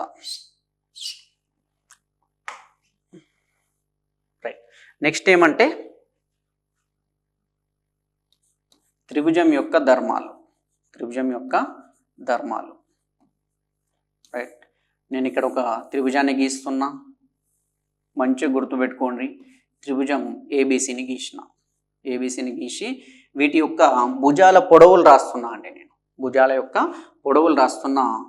ఏ నుండి బికి భుజం యొక్క పొడవు ఒక 5 సెంటీమీటర్లు అనుకుందాం. బి నుండి సికి ఈ భుజం యొక్క పొడవు 6 సెంటీమీటర్లు అనుకుందాం. అదే ఏ నుండి సికి ఒక 8 సెంటీమీటర్లు అనుకున్నప్పుడు ఈ ధర్మాలలో ఫస్ట్ ధర్మం త్రిభుజంలోని కోణాల మొత్తం 180 డిగ్రీలు. ఇది అందరికీ తెలిసిందే. త్రిభుజంలోని కోణాల మొత్తం 180 డిగ్రీలు. త్రిభుజంలో 3 కోణాలు ఉన్నాయి. θ1, θ2, θ3. అంటే θ1 + θ2 + θ3. త్రిభుజంలోని కోణాలు అంటున్నామండి. త్రిభుజం బయట కోణాలు అంటలేం. లోని కోణాలు అంటే అంతర కోణాలు. త్రిభుజంలోని లోపల ఉండేటటువంటి కోణాల మొత్తం 180 డిగ్రీలు. త్రిభుజంలోని బాహ్య కోణాలు, ఇక్కడ అంతరాన్ని రాసుకోండి కన్ఫ్యూజ్ కాకుండా. త్రిభుజంలోని బాహ్య కోణాల మొత్తం 360 డిగ్రీలు అండి. అంతర కోణాలు 180 డిగ్రీలు, బాహ్య కోణాలు 360. ఎందుకు? ఇంతకుముందే చెప్పినాం మనం. ఇట్లా ఏమంటాం, బాహ్య కోణాన్ని పొడిగిస్తే సరళ రేఖ ఏర్పడుతుంది. లోపలిది 180కి పోతే మిగిలిన అన్ని కలుపుకుంటే 360 డిగ్రీస్ అవుతాయి. నెక్స్ట్ త్రిభుజంలోని ఏవైనా రెండు భుజాల పొడవుల మొత్తం అనేది, త్రిభుజంలోని ఇది చాలా ఇంపార్టెంట్ అండి. దీన్ని బేస్ చేసుకుని కూడా ఒకసారి టెట్లో ప్రశ్న వచ్చింది. కింది వాటిలో త్రిభుజం యొక్క రెండు భుజాలు ఇచ్చిండు. ఈ రెండు భుజాలు త్రిభుజానివి అయితే కింది వాటిలో త్రిభుజంలోని మరొక భుజం కానిది ఏది మరొక భుజం కాలేదు అని ఇచ్చిండు. అది ఈ ధర్మాన్ని బేస్ చేసుకునే ఉంది. దాంట్లో అడిగినటువంటిది చూద్దాం. త్రిభుజంలోని ఏవైనా రెండు భుజాల పొడవుల మొత్తం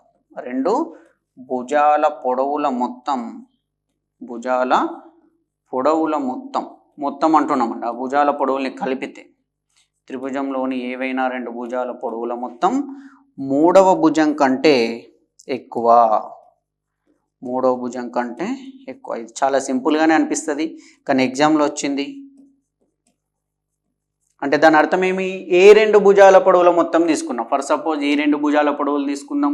6 + 8 14. ఇది మూడో భుజం కంటే ఎక్కువ. రైట్, ఎక్కువ ఉంది. 8 + 5 13. ఇది 6 కంటే ఎక్కువ. 6 + 5 11. అది 8 కంటే ఎక్కువ. రైట్.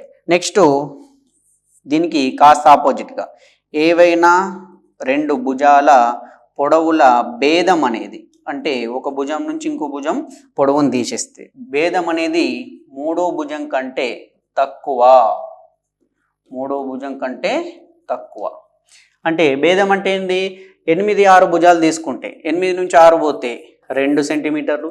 ఇది మూడో భుజం 5 కంటే తక్కువ. లేదా 6 5 తీసుకుంటే 6 నుంచి 5 పోతే 1 సెంటీమీటర్. ఇది మిగిలిన భుజం 8 కంటే తక్కువ. లేదా 8 5 తీసుకుంటే 8 నుంచి 5 పోతే 3 సెంటీమీటర్లు. అది మిగిలిన మూడో భుజం కంటే తక్కువ. అంటే రెండు భుజాల మొత్తం అనేది మూడో దానికంటే ఎక్కువ ఉంటుంది. రెండు భుజాల భేదం అనేది మూడో దానికంటే తక్కువ ఉంటాయి. రైట్, ఇది జనరల్గా ఉండేటటువంటి అండి. ఇంకా నెక్స్ట్ చూద్దాం. 5th ప్రాపర్టీస్ ఆఫ్ ట్రయాంగిల్ యొక్క ధర్మాలండి. ఇప్పుడు ఇక్కడ చూడండి, త్రిభుజంలో 3 కోణాలు ఉన్నాయి కదా. 3 కోణాలు ఉన్నప్పుడు త్రిభుజంలోని పెద్ద భుజానికి ఎదురుగా గల కోణం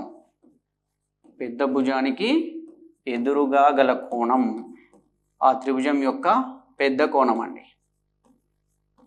అంటే ఏ భుజం పొడవైతే ఎక్కువగా ఉంటుందో, ఇప్పుడు 5 6 8 ఉంది.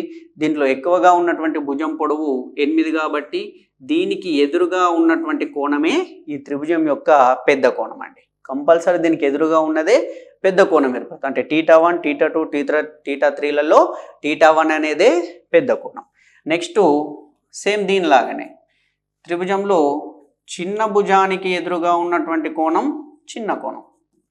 పెద్దదానికి ఎదురుగా ఉన్నది పెద్ద కోణం అయినప్పుడు చిన్నదానికి ఎదురుగా ఉన్నది అంటే 5 సెంటీమీటర్లకు ఎదురుగా ఉన్నటువంటి కోణం θ2 అనేది ఆ త్రిభుజం యొక్క చిన్న కోణం అవుతుంది. రైట్. నెక్స్ట్ త్రిభుజంలోని ఏవైనా రెండు భుజాల పొడవులు సమానంగా ఉంటే, అంటే అది సమద్విబాహు త్రిభుజం అయితే, దాని గురించి వచ్చినప్పుడు మళ్ళీ మంచిగా చెప్తా. ఏవైనా రెండు భుజాల పొడవులు ఫర్ సపోజ్ ఇది 8 ఉన్నప్పుడు ఇది కూడా 8 అయి ఉంటే, ఇది 8 ఉన్నప్పుడు ఇది కూడా 8 అయితే వీటికి ఎదురుగా ఉన్నటువంటి కోణాలు అనేటివి కూడా సమానమైతాయి. త్రిభుజంలోని ఏవైనా రెండు భుజాల పొడవులు సమానమైతే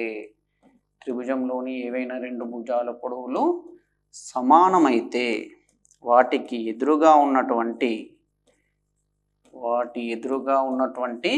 కోణాలు సమానం. సమానమైతాయి. రైట్. అంటే ఏమన్నట్టు, ఇప్పుడు ఇది 8 సెంటీమీటర్ ఇది 8 సెంటీమీటర్ అయితే θ1 θ2లు సమానం. θ1 = θ2 అవుతుంది. ఎప్పుడైతుంది? ఈ భుజాల పొడవులు సమానంగా అయితే. ఏ రెండు భుజాలన్నా తీసుకోండి. ఇప్పుడు ఇది 6 ఉన్నప్పుడు ఇది కూడా 6 అయితే అప్పుడు ఈ 6కి ఎదురుగా ఉన్నది ఈ 6కి ఎదురుగా ఉన్నది θ3 θ1లు అప్పుడు సమానం అయిపోతుండే.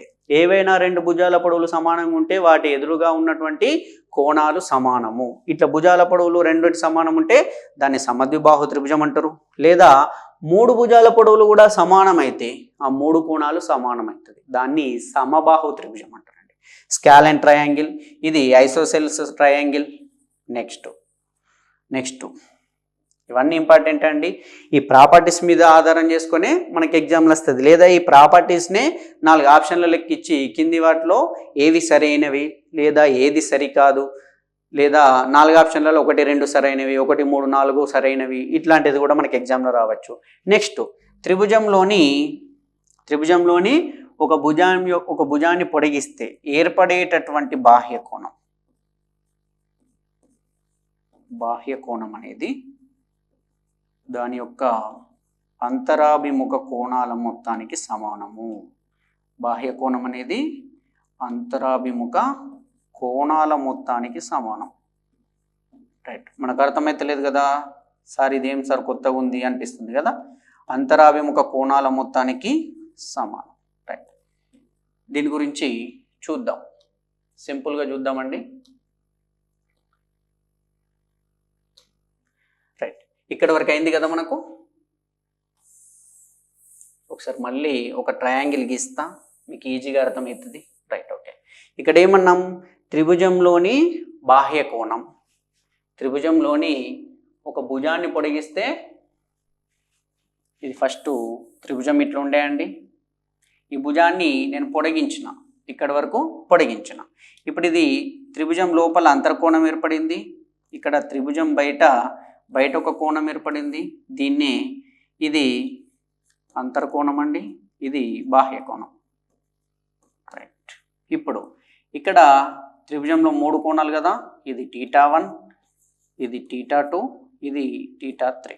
రైట్, నేను అనేది ఏమంటే త్రిభుజంలోని ఒక భుజాన్ని పొడిగిస్తే, ఈ భుజం కానివ్వండి, ఇది కానివ్వండి, ఏదైనా కానివ్వండి, ఒక భుజాన్ని పొడిగిస్తే ఏర్పడేటటువంటి బాహ్య కోణం అనేది దీని యొక్క అంతర అభిముఖ కోణాలు. ఈ బాహ్య కోణం ఇదైనప్పుడు దీనికి అభిముఖ కోణాలు θ1, θ2 అవుతాయండి. అదే ఇటు పొడిగిస్తే θ2, θ3 అవుతాయి. అదే ఇటు పొడిగిస్తే θ3, θ1 అవుతాయి. అంటే బాహ్య కోణం అనేది అంతరాభిముఖ కోణాల మొత్తానికి సమానము. అంటే దాని అర్థము, ఈ బయట ఏర్పడేటటువంటి కోణము, ఇక్కడ ఏర్పడేటటువంటి కోణము నేను క్యాపిటల్ θ అనుకుంటున్నా. ఈ θ అనేది, ఈ బాహ్య కోణం అనేది లోపల ఉన్నటువంటి అంతర అభిముఖ కోణాలు θ1 ప్లస్ θ2కి సమానం. మరెందుకు సమానం అవుతాయి సార్, ఎందుకు సమానం అవుతాయి, చెప్తే నమ్మడమేనా అని అనిపిస్తే ఒకసారి చూడండి. సేమ్ అండి, దేనికైనా కానీ రేఖీయ ద్వయం లేదా సరళ రేఖను బేస్ చేసుకుంటే మనకి ఈజీగా తెలుస్తుంది. ఫస్ట్ ఇట్లా సరళ రేఖ ఉండే, ఇక్కడ మొత్తం ఏర్పడే కోణం 180 డిగ్రీస్, ఇది మనందరికీ తెలిసిందే. ఇప్పుడు దీంట్లో ఒక రేఖ వచ్చేసి ఇట్లుందండి. ఇప్పుడు దీన్ని అబ్జర్వ్ చేయండి. ఈ పార్ట్ నేను గీసింది, ఈ పార్ట్ని గీసిన మొత్తం సరళ రేఖలో ఇదే పార్ట్ ఇటు పోయి మనకి ఇట్లా త్రిభుజం అయిపోయింది. ఇదే పార్ట్ ఇటు పోయి త్రిభుజం అయింది. ఇప్పుడు దీంట్లో ఇది టోటల్ 180 డిగ్రీస్ ఉండే, ఇది త్రిభుజం యొక్క అంతరకోణము ఫర్ సపోజ్ ఇది ఒక 40 డిగ్రీస్ ఉందనుకుందాం. ఇది ఒక 40 డిగ్రీస్ ఉంది. 40 డిగ్రీస్ ఉన్నప్పుడు ఇది 40 అయినప్పుడు మిగిలిన రెండింటిని 140 అయ్యేటట్టు ఎట్లన్నా రాసుకోవచ్చు. ఇది ఒకటి 80 డిగ్రీస్, ఇది ఒకటి 60 డిగ్రీస్ అని అనుకుందాం. ఎందుకు, త్రిభుజంలోని కోణాల మొత్తం 180 డిగ్రీస్ అవుతుంది కాబట్టి 80 + 60 140, 140 + 40 180 డిగ్రీస్ అయిపోయింది. మరి ఇప్పుడు ఇక్కడ ఉన్నటువంటి ఈ పార్ట్ని గమనిస్తే ఈ కోణం 40 డిగ్రీస్ ఉంది. ఇప్పుడు ఈ కోణం ఏం కావాలి, మరి ఈ బయట ఉన్నటువంటి కోణం ఏం కావాలి, మనకేమని తెలుసు, ఈ మొత్తం కోణం 180 డిగ్రీలు అని తెలుసు. ఎట్లా తెలుసు, ఇది సరళ కోణం కాబట్టి, లేదా ఇది రేఖీయ ద్వయం కాబట్టి. ఇంతకుముందు క్లాస్లోనే చెప్పుకున్నాం, రేఖీయ ద్వయం అంటే ఉమ్మడి శీర్షాన్ని కలిగి ఉండి ఉమ్మడి భుజానికి చెరో వైపు ఉన్నటువంటి ఆసన్న కోణాలు వాటి మొత్తం 180 డిగ్రీస్ అయితే వాటిని రేఖీయ ద్వయం అంటారు. అంటే ఇప్పుడు ఈ లోపల ఉన్నటువంటి 40 degrees బయట ఏర్పడేది మనకు రేఖీయ ద్వయం అవుతుంది, లేదా ఇవి రెండు కోణాలని కలిపితే మనకు సరళ కోణం 180 degreesకి సమానమవుతుంది. 180 degrees నుంచి ఇది ఒకటి 40 degrees ఉందంటే మిగిలింది కంపల్సరిగా 140 degrees ఉంటుంది. ఈ 140 అనేది ఈ 80ని ఈ 60ని కలిపితే 140 అవుతుందా లేదా? అందుకే మనం డైరెక్ట్గా ఏం రాసుకున్నాం, బాహ్య కోణం అనేది అంతరాభిముఖ కోణాల మొత్తానికి సమానం. ఈ బయట ఏర్పడే కోణం ఈ రెండు కోణాల మొత్తానికి సమానం. ఇది ఇంపార్టెంట్ అండి, ఇది మనకు చాలా ఇంపార్టెంట్, గుర్తుపెట్టుకోండి. నెక్స్ట్ ఏమంటే ఈ పాయింట్స్ అనేటివి చాలా ఇంపార్టెంట్ అండి ఎగ్జామ్ పాయింట్ ఆఫ్ వ్యూలో. మీకు మొత్తం స్టార్టింగ్ నుండి చెప్తున్నా, ఎందుకంటే నాన్ మ్యాథ్స్ వాళ్ళు ఉంటారు కాబట్టి మనకు అన్ని ఇంపార్టెంటే. రైట్, నెక్స్ట్ బాహ్య కోణాల మొత్తం అయిపోయింది. ఇప్పుడు నెక్స్ట్ పాయింట్లో త్రిభుజం ఉంది. త్రిభుజం యొక్క మధ్య బిందువులు అంటే ఇది ఈ పొడవు ఉంది కదా, ఈ పొడవుకి మధ్యలో ఏది ఉంటే అదే మధ్య బిందువు ఉంది. త్రిభుజం యొక్క మధ్య బిందువులు, దీని మధ్య బిందువులు భుజాల. త్రిభుజం యొక్క భుజాల మధ్య బిందువులతో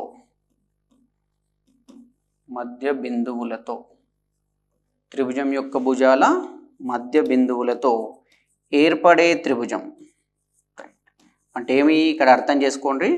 త్రిభుజం యొక్క భుజాల మధ్య బిందువులతో ఏర్పడేటటువంటి త్రిభుజం. రైట్, ఏమట, ఇది త్రిభుజం ఉంది, త్రిభుజం ABC అనేది, దీని యొక్క భుజాల మధ్య బిందువులు. ఇప్పుడు ఇది ఒకటి ఫర్ సపోజ్ 10 సెంటీమీటర్లు ఉందంటే మధ్య బిందువు 5 సెంటీమీటర్ల వద్ద ఉంటుంది. ఇది 12 ఉంటే 6 వద్ద. అట్లనే ఈ మధ్య బిందువులు తీసుకుందాం. ఇక్కడ ఒక మధ్య బిందువు అంటే ఈ రెండిటికి ఈ భుజానికి మధ్యలో ఉండేది, దీన్ని రెండు భాగాలుగా విడగొట్టేది. అట్లనే ఇది కూడా అండి. ఇప్పుడు ఈ మధ్య బిందువుల్ని కలుపుతూ ఈ మధ్య బిందువుల్ని కలిపితే ఏర్పడేటటువంటి త్రిభుజం అన్నారండి. ఇప్పుడు చూడండి, ఈ మధ్య బిందువుని కలిపితే మనకు ఈ రకమైనటువంటి త్రిభుజం ఏర్పడుతుంది. రైట్, ఇది ఇంపార్టెంట్ అండి ఎగ్జామ్లో. ఈ మధ్య బిందువుల్ని కలిపితే ఈ రకమైన త్రిభుజం ఏర్పడింది. దీన్ని D అనుకుందాం, దీన్ని E అనుకుందాం, దీన్ని F అనుకుందాం. త్రిభుజం యొక్క భుజాల మధ్య బిందువులను కలిపితే ఏర్పడేటటువంటి త్రిభుజం మనం గీసినాం. ఇది గీసినప్పుడు ఈ DEF త్రిభుజం DEF యొక్క చుట్టుకొలత ఎంత మనకి ఎగ్జామ్లో రావచ్చు, లేదా ఈ త్రిభుజం DEF యొక్క వైశాల్యం ఎంత, ఇది కూడా ఎగ్జామ్లో రావచ్చు. రైట్, మరి ఫస్ట్ మనకు చుట్టుకొలత అంటే ఏమో తెలాలి, వైశాల్యం అంటే ఏమో తెలాలి. త్రిభుజం యొక్క చుట్టుకొలత, ఇది ఒక త్రిభుజం అంటే ఇక్కడ నుండి మొదలై ఇక్కడికి పోయి మళ్ళీ ఇక్కడికి పోయి మళ్ళీ ఇక్కడికి వస్తే మొత్తం ఒక చుట్టు తిరిగి వచ్చింది కదా, అదే చుట్టుకొలత అండి. ఫర్ సపోజ్ ఇది 5 సెంటీమీటర్లు, ఇది ఒక 6, ఇది ఒక 7 సెంటీమీటర్లు ఉంటే మొత్తం దీని చుట్టుకొలత 5 + 6 + 7 18 సెంటీమీటర్లు దీని చుట్టుకొలత. రైట్, అదే వైశాల్యం అంటే ఇది ఆక్రమించినటువంటి స్థలం. ఈ త్రిభుజం ఎంత స్థలాన్ని ఆక్రమించిందో అదే దాని యొక్క వైశాల్యం అంటారు. త్రిభుజ వైశాల్యానికి జనరల్గా ఉన్నటువంటి సూత్రం 1/2 భూమి ఇంటూ ఎత్తు అండి. 1/2 భూమి ఇంటూ ఎత్తు అంటే ఏమన్నట్టు, భూమి ఎత్తుల లబ్ధంలో సగం.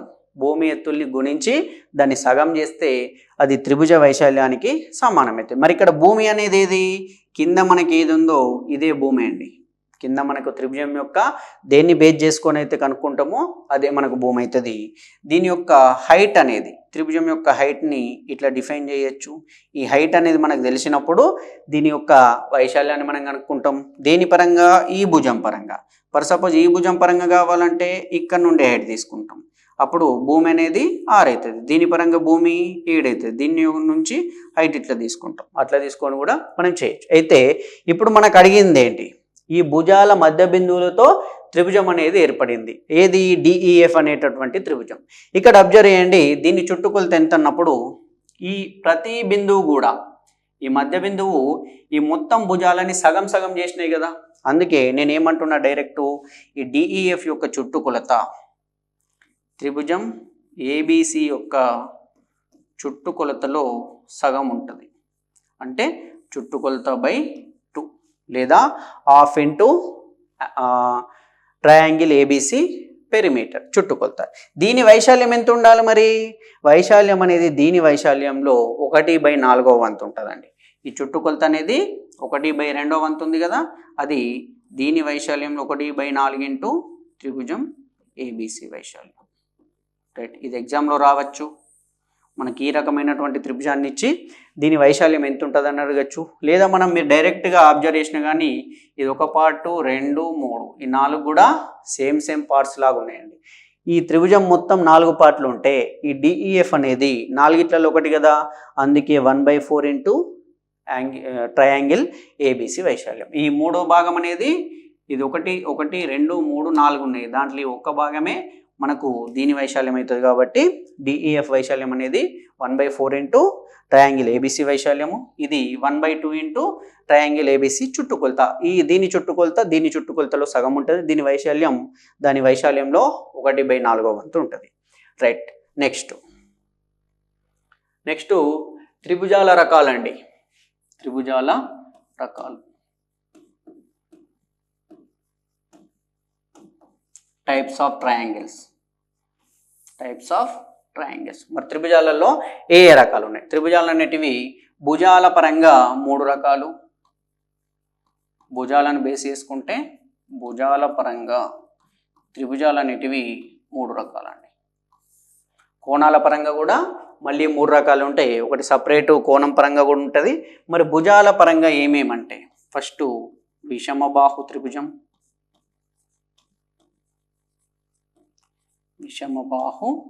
త్రిభుజం, మళ్ళీ సమబాహు త్రిభుజం,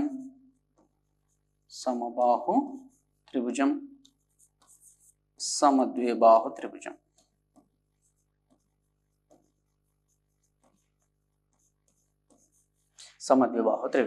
మరి విషమబాహు త్రిభుజం అంటే ఏంటి? మనకు త్రిభుజంలో 3 భుజాలు ఉన్నాయి. ఆ 3 భుజాలలో ప్రతి భుజం కొలత వేరువేరుగా ఉంటాయి. అంటే 3 భుజాల కొలతలు వేరువేరుగా ఉంటాయి.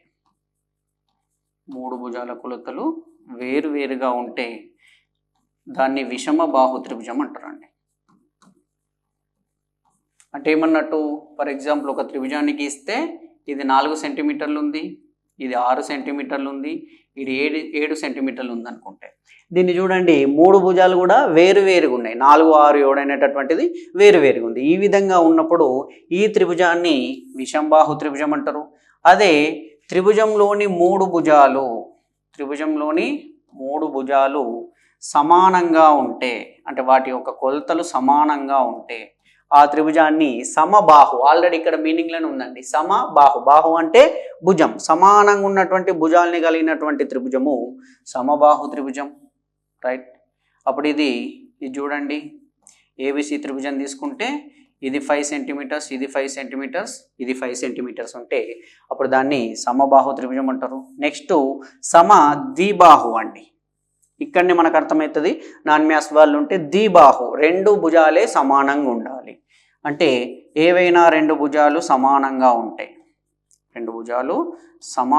ఉంటే దాన్ని సమద్విబాహు త్రిభుజం అంటారు. త్రిభుజం PQR తీసుకుంటే దీంట్లో ఈ భుజం సమానంగా ఉంది, ఇది వేరుగా ఉంది. దీంట్లో ఈ 3 భుజాలు సమానంగా ఉండే, దీంట్లో ఇది వేరు, ఇది వేరు, ఇది వేరు. రైట్, 3 భుజాలు సమానంగా ఉంటే సమబాహు త్రిభుజం, 2 భుజాలు సమానంగా ఉంటే సమద్విబాహు త్రిభుజం, 3 వేరు భుజాలు ఉంటే అది విషంబాహు త్రిభుజం అవుతుందండి. మరి ఈ త్రిభుజాల యొక్క చుట్టుకొలతలు తెలవాలి. ఫస్ట్ విషంబాహు త్రిభుజానికి దీన్ని ఏ సెంటీమీటర్, ఇది బి సెంటీమీటర్లు, ఇది సి సెంటీమీటర్లు అయితే దీని యొక్క చుట్టుకొలత A+B+C. అదే సమబాహుకి వస్తే 3 సమానంగా ఉన్నాయి కదా, ఇది ఏనే, ఇది ఏనే, ఇది ఏనే, కాబట్టి దీని యొక్క చుట్టుకొలత 3 ఏలు. అదే సమద్విబాహుకి వస్తే ఇది ఏనే, ఇది ఏనే, కాకపోతే ఇది వేరుగా ఉంటుంది కదా, కాబట్టి బి. కాబట్టి ఇది ఏమవుతుంది 2A+B. ఇవి గుర్తుపెట్టుకోవాలండి. సమబాహు త్రిభుజం యొక్క చుట్టుకొలత 3a, సమద్విబాహు త్రిభుజం యొక్క చుట్టుకొలత 2a + b, విషంబాహు త్రిభుజం యొక్క చుట్టుకొలత a + b + c. ఎందుకంటే వేరు ఉన్నాయి కాబట్టి. ఇప్పుడు మనకి ఏం కావాలి? ఈ త్రిభుజాల యొక్క కొన్ని ధర్మాలతో పాటు వైశాల్యాలు కావాలండి. మనం ప్రతిదానికి వైశాల్యాన్ని కనుక్కుందాం. ఫస్ట్ చూడండి, ఫస్ట్ వైశాల్యం ఏంటంటే విషంబాహు త్రిభుజంది.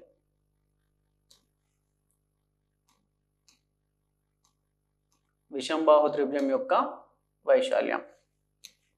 రైట్.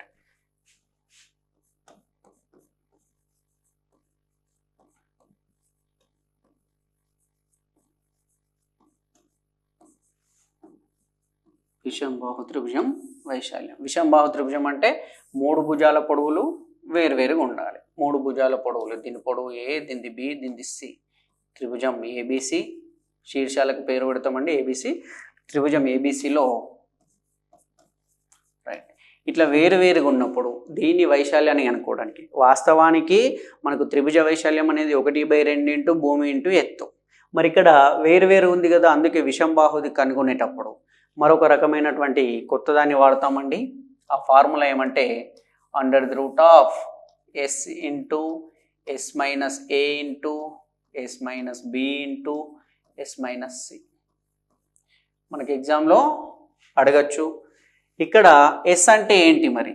S అనేది A + B + Cలో సగం అండి.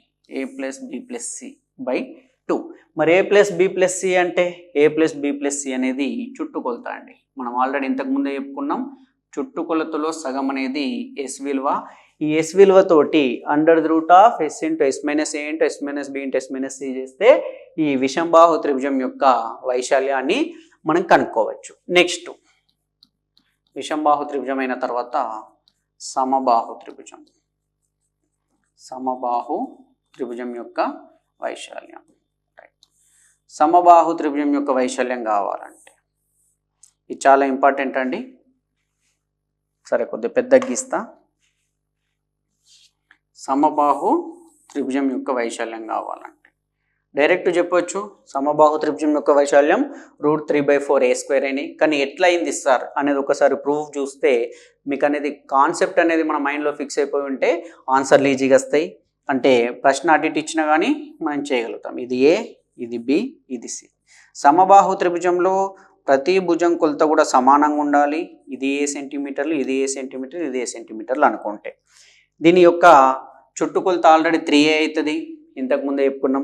మరి సమబాహు త్రిభుజం యొక్క వైశాల్యం కావాలంటే మనకు దీనికంటే ముందు ఒక రూల్ తెలవాలండి ప్రతిదానికి. ఏమంటే పైథాగరస్ సిద్ధాంతం. ఇంతకుముందు కూడా ఆల్రెడీ మనం మాట్లాడుకున్నాం పైథాగరస్ సిద్ధాంతం. దీని గురించి ఆల్రెడీ డిస్కస్ చేసినాం. పైథాగరస్ సిద్ధాంతం అంటే ఒక లంబకోణ త్రిభుజంలో కర్ణము మీది వర్గం అనేది కర్ణము, ఇది ఆసన్న భుజము, ఇది ఎదుటి భుజము. ఇక్కడ కోణం తీసుకుంటే ఇది ఎదుటి భుజం, ఇది ఆసన్న భుజం, అది కర్ణం అవుతుందండి. లంబకోణ త్రిభుజంలో కర్ణము స్క్వేర్, కర్ణం మీది వర్గం అనేది ఆసన భుజం మీది వర్గము మరియు ఎదుటి భుజం మీది వర్గాల మొత్తానికి సమానం. రైట్. మరి ఇది ఇప్పుడు మనకెందుకు సార్? దీనికోసం అదెందుకంటే నేనేం చేస్తున్నా, ఈ సమబాహు త్రిభుజాన్ని ఇక్కడ నుండి ఇక్కడికి ఇట్లా రాసుకున్నా అనుకోండి, సమబాహు త్రిభుజాన్ని ఇట్లా గీసుకున్నా అనుకుంటే, ఇప్పుడు ఇది ఇక్కడ లంబకోణం ఏర్పడేటట్టు మనం దీన్ని డివైడ్ చేస్తే ఇది సమబాహు కదా, కాబట్టి ప్రతి సైడ్ కూడా సమానంగా డివైడ్ అయిపోతుంది. సమానంగా డివైడ్ అయినప్పుడు ఇక్కడ నుండి ఇక్కడికి మొత్తం పొడవు ఏ ఉండే ఇది కూడా సగం సగం అవుతుంది కదా. ఇది ఏలో సగం, ఇటు సైడ్ ఉన్నది కూడా ఏలో సగం. ఇప్పుడు గీ పార్ట్ను అబ్జర్వ్ చేయండి. మీరు గీ పార్ట్ను అబ్జర్వ్ చేస్తే, ఈ పార్ట్ని అబ్జర్వ్ చేస్తే ఆ పార్ట్ అనేది ఇట్లుంది, అంటే ఇక్కడ 90 degrees ఏర్పడింది. ఇది a/2 ఉంది, ఇటు ఉన్నది ఏ ఉన్నది, ఇక్కడ మనకు వచ్చేది హైట్. ఇప్పుడు మనం దీన్ని కనుక్కోవాలి. మనకి ఎందుకు కనుక్కుంటున్నాం?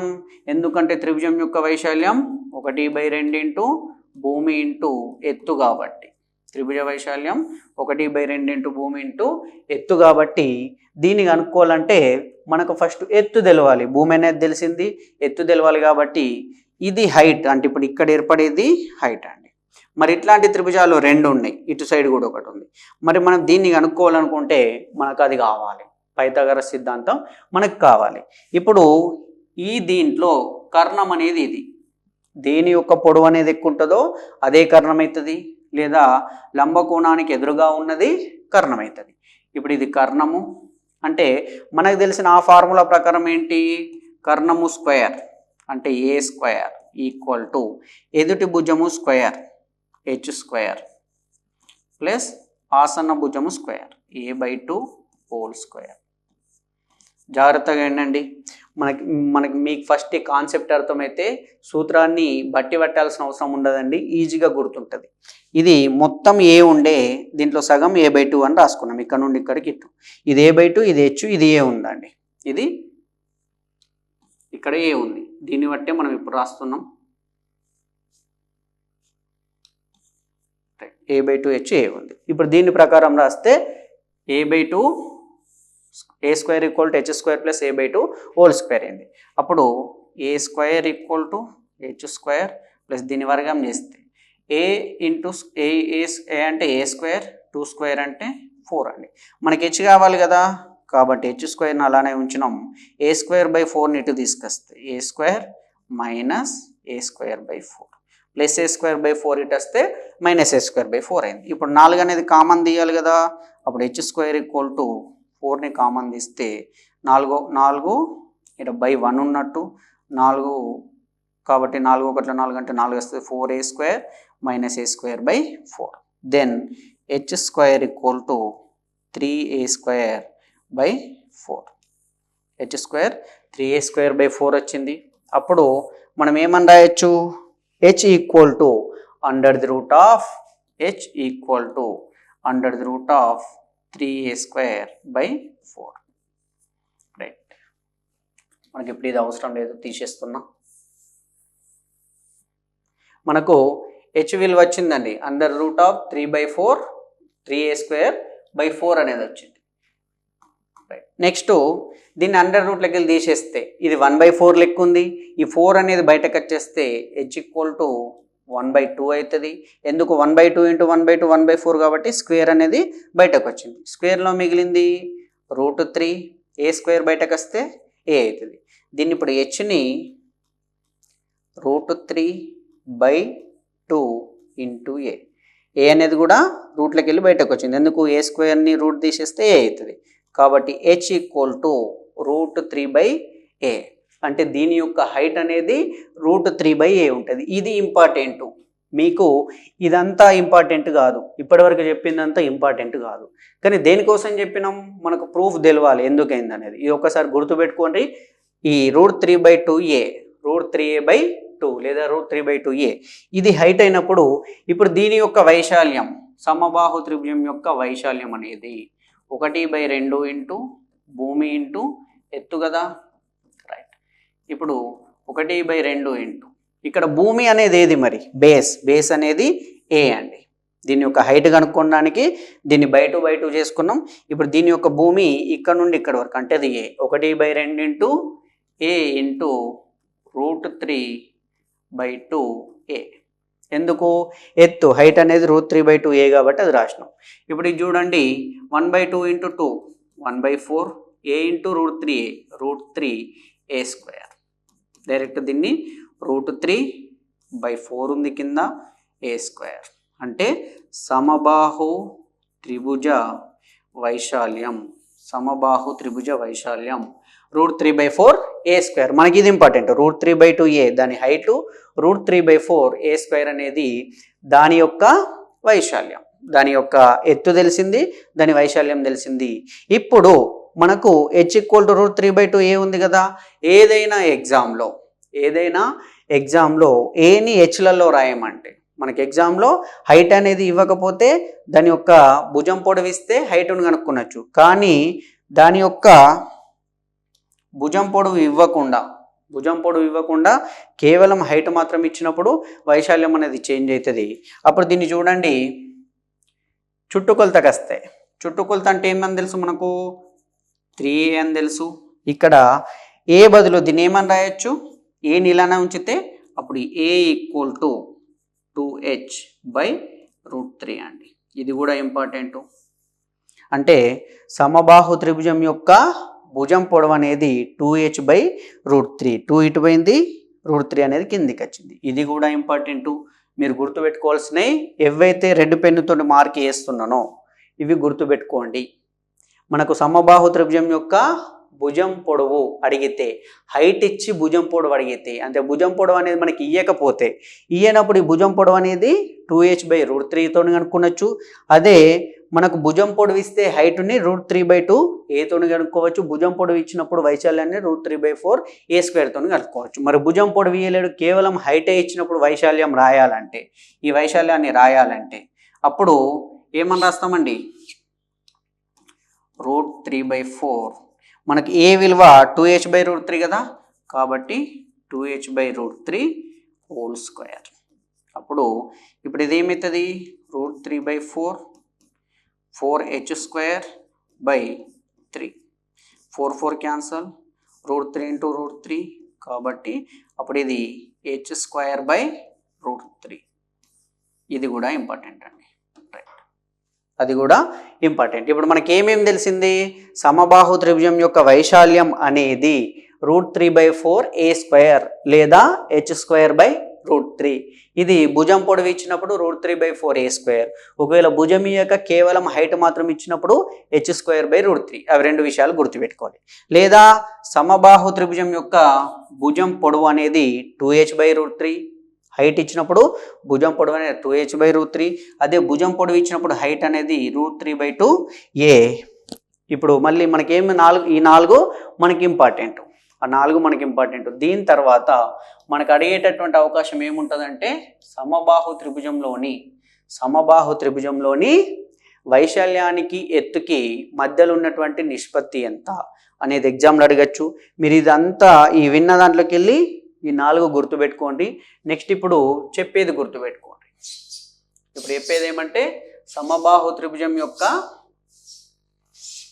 దేనికండి, సమబాహు త్రిభుజం యొక్క వైశాల్యానికి, దాని యొక్క వైశాల్యానికి ఎత్తుకి నిష్పత్తి ఎంత.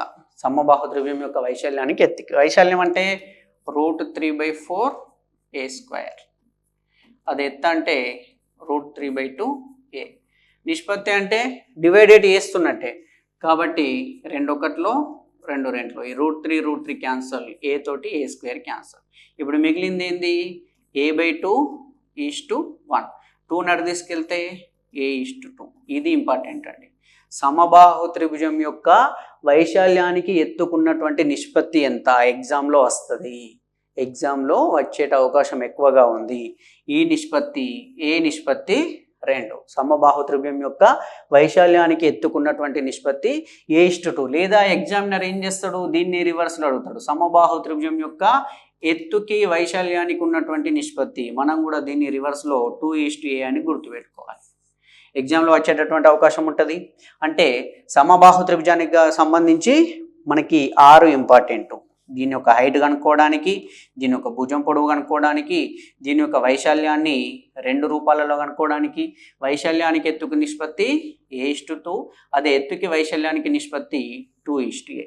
ఇవి 6 మనం సమబాహు త్రిభుజానికి సంబంధించి ఈ 6ని మనం గుర్తుపెట్టుకోవాలి. ఈ 6ని గుర్తుపెట్టుకుంటే సమబాహు త్రిభుజం అనేది మనకు కంప్లీట్ అవుతుంది. రైట్, నెక్స్ట్ విషంబాహు అయిపోయింది, సమబాహు అయిపోయింది. ఇప్పుడు సమద్విబాహు త్రిభుజం.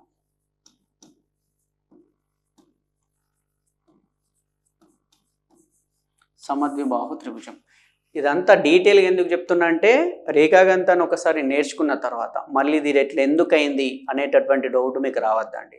నేను డైరెక్ట్ సమబాహు త్రిభుజ వైశాల్యం √3/4 a² అని రాయించవచ్చు. కానీ ఇది ఎందుకు అయింది అనేటటువంటి ఒక థాట్ మీలో ఉండిపోతుంది. ఇది ఇంపార్టెంట్ టాపిక్ కాబట్టి, లేదు వేరే సూత్రాలు అయితే డైరెక్ట్ చెప్పచ్చు. ఇది ఒకసారి కాన్సెప్ట్ని మీరు గుర్తుపెట్టుకుంటే మీకు ఏ రకమైన ప్రశ్న వచ్చినా మీరే చేస్తారు. సమద్విబాహు త్రిభుజం. సమద్విబాహు అంటే 2 భుజాలు సమానంగా ఉండాలి. ఇప్పుడు ఈ భుజం సమానంగా ఉంది, ఇది వేరుగా ఉంటుంది. కాబట్టి ఇది ఏనే, ఇది వేరుగా ఉంది. కాబట్టి ఈ భుజం యొక్క పొడవు b అనుకుందాం. ఇది PQR త్రిభుజం అనుకుందాం. PQR త్రిభుజంలో సమద్విబాహు త్రిభుజం యొక్క వైశాల్యం మనకేం కావాలి, ½ ఇంటూ భూమి ఇంటూ ఎత్తు కావాలి. ఇక్కడ మనకు భూమి తెలిసింది బి, భూమి బి అని తెలిసింది, ఎత్తు తెలియదు, హైట్ ఉంది కదా మనం కనుక్కోవాలి. అందుకే మళ్ళీ సేమ్ గీస్తున్నాం.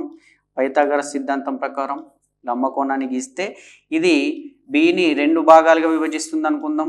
2 భాగాలుగా విభజించినప్పుడు ఇది b/2, ఇది b/2. ఎందుకు 2 భాగాలుగానే విభజిస్తారు సార్? కంపల్సరీ 2 భాగాలు ఎందుకు విభజిస్తారంటే అది సమద్విబాహు త్రిభుజం కాబట్టి. సమద్విబాహు త్రిభుజానికి ఇది సౌష్ఠవ రేఖ లాగా ఉంటుంది.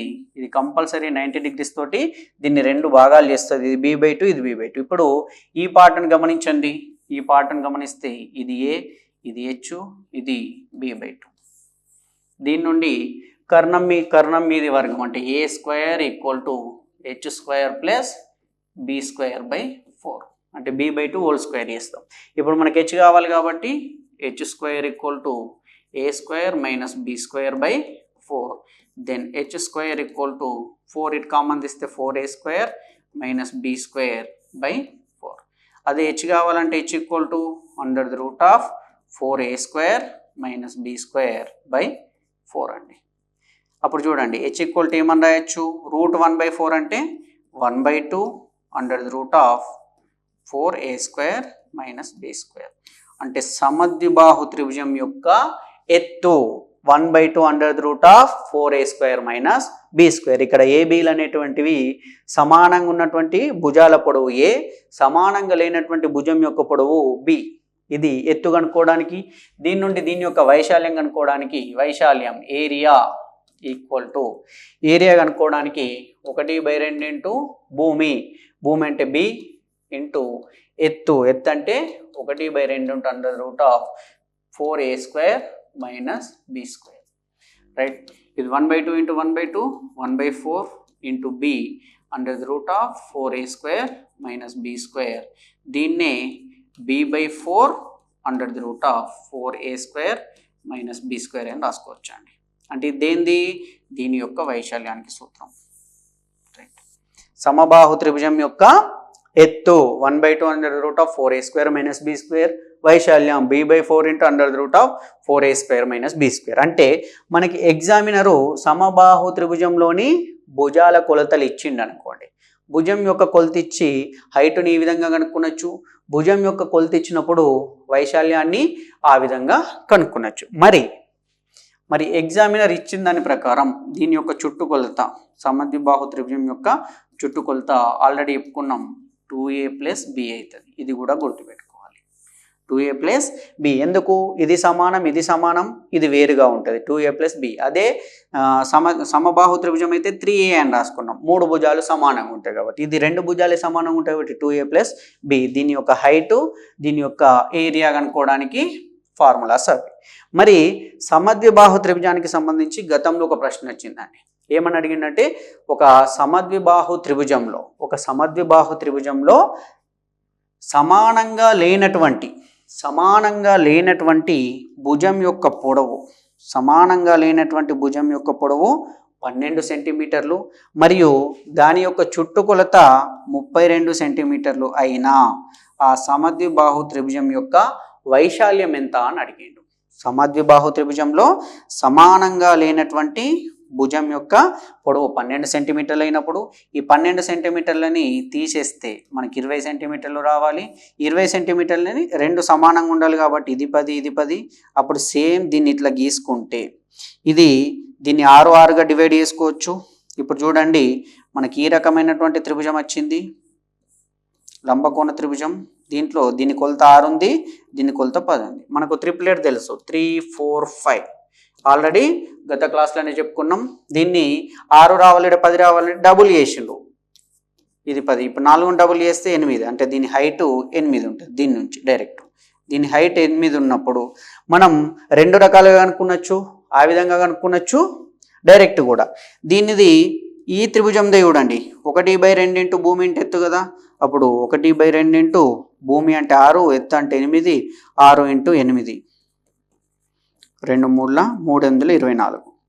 ఇక్కడిది 24, ఇక్కడిది 24, మొత్తం 48 సెంటీమీటర్లు అనేది మన ఆన్సర్. లేదా 1/2 భూమి అనేది 12 సెంటీమీటర్లు మొత్తంగా తీసుకుంటే హైట్ అనేది 8 కాబట్టి 2 6 12, 6 8 48.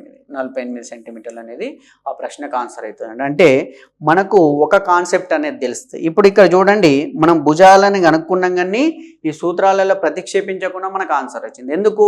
మనకు పైథాగరస్ సిద్ధాంతం తెలుసు. దీనితోటి ఇక్కడ ఉంటే ఇది ఎంత అవుతుంది అనేది మనం ఈ ట్రిప్లెట్స్ తోటి చేసినాం. ఈ ట్రిప్లెట్స్ గురించి ఆల్రెడీ మీకు నంబర్ సిస్టమ్ యొక్క క్లాస్లో చెప్పడం జరిగింది. పైథాగోరియన్ త్రికాలు అంటారు. పైథాగోరియన్ త్రికాలు మనకు తెలుసు కాబట్టి ఆన్సర్ అనేది ఈజీగా వచ్చింది. ఇది దేనిదేందండి? ఈ క్లాస్ అనేది మనకు త్రిభుజాల గురించి, త్రిభుజాలలో ఉన్నటువంటి రకాల పరంగా, కేవలం త్రిభుజాలు భుజాల పరంగా ఎన్ని రకాలు ఉన్నాయి దాని మట్టుకే అయిందండి. త్రిభుజం యొక్క ధర్మాలైంది. మనం నెక్స్ట్ క్లాస్లో, మన తర్వాతి క్లాస్లో కోణాల పరంగా త్రిభుజాలు ఎన్ని రకాలు ఉంటాయి, దాంట్లో ఇంపార్టెంట్ ఏంటి, మరి దాని తర్వాత మనకి ఇంకా ఇంపార్టెంట్ ఏమంటే త్రిభుజం యొక్క పరివృత్త కేంద్రము, అంతర్వృత్త కేంద్రము, గురుత్వ కేంద్రము, లంబ కేంద్రము, అదేవిధంగా బాహ్య వృత్త కేంద్రం. ఈ 5 రకాలైనటువంటి కేంద్రాల గురించి కూడా మనకి ఎగ్జామ్లో ప్రశ్నలు వస్తాయి. ఈ లంబకోణ త్రిభుజం ఉన్నప్పుడు, లంబకోణ సమద్విబాహు త్రిభుజం ఉన్నప్పుడు వైశాల్యాలు ఎట్లా కనుక్కుంటాం, ఆ కోణాలకి ఎదుటెదుటి ఉన్నటువంటి భుజాలకు నిష్పత్తులు ఏ విధంగా ఉంటాయి అది నెక్స్ట్ క్లాస్లో నేర్చుకుందాం. సో ఫ్రెండ్స్, ఇది ఇవాల్టి క్లాసు. మన క్లాసు నచ్చినట్టయితే లైక్ చేయండి, మీ ఫ్రెండ్స్కి షేర్ చేయండి, కొత్త వాళ్ళైతే సబ్స్క్రైబ్ చేసుకోండి. క్లాసు మొత్తంలో ఏదేది ఇంపార్టెంటో మీకు చెప్పినా ఆ ఇంపార్టెంట్ అన్నవి మీరు గుర్తుపెట్టుకోండి. ఈ ఇంపార్టెంట్లని మీరు గుర్తుపెట్టుకోవాలండి.